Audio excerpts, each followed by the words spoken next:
Today I want to tell the people of Burkina Faso and all of Africa that no child deserves to be buried under the weight of terror and greed. We have rescued 800 of our sons and daughters who were stolen from their families and forced to dig gold for criminals. That gold was being used to fund destruction. But from now on, our children will dig no more graves in the name of terrorism. They will return to school, to safety, and to the future they were born to live.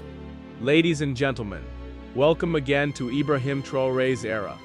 Today we bring you the powerful and emotional story of how Captain Ibrahim Traoré led a military operation to rescue over 800 children from illegal mining camps run by terrorists in Burkina Faso. These were not just any mines. These were secret, hidden gold sites used by terror groups to fund attacks, buy weapons, and destroy communities. But those funds came at a price: the backs of children. Boys as young as 7, girls carrying rocks, teenagers with broken hands and no shoes. And all of it was happening in silence, until Traoré found out. It began with whispers. Reports from rural families in the northern and eastern regions of Burkina Faso began to trickle in: children missing, schools suddenly empty, villages too quiet. Parents reported that their sons never came home from the market. Girls were taken while fetching water. Entire classrooms went silent. At first, no one could confirm where the children had gone. Local chiefs and regional authorities feared speaking out. The fear was real. These weren't ordinary criminals.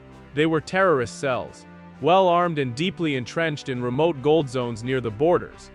The intelligence unit under Captain Traoré began to piece the puzzle together. Satellite surveillance revealed large, unregistered mining pits. Footage showed child-sized figures hauling loads, operating equipment, and sleeping in tents beside armed guards. For Traoré, the moment of truth came in a secure briefing. A military commander dropped a file on his desk. Inside were photos, images of tired eyes, bleeding fingers, and children too weak to stand. Traoré's fists clenched. He stood up and said only one word: enough. That was the beginning. Traoré didn't call a press conference. He moved in silence. Over the next 72 hours, 3 elite units of Burkina Faso's anti-terror task force were mobilized. Their mission was clear: reach the camps, neutralize the guards, rescue the children, and return them alive. Operation Dawnlight was launched just before sunrise. Dozens of military trucks moved under darkness. Helicopters flew low. Special forces trekked through the forest and desert paths. Communication jammers were deployed to prevent terrorist radio signals.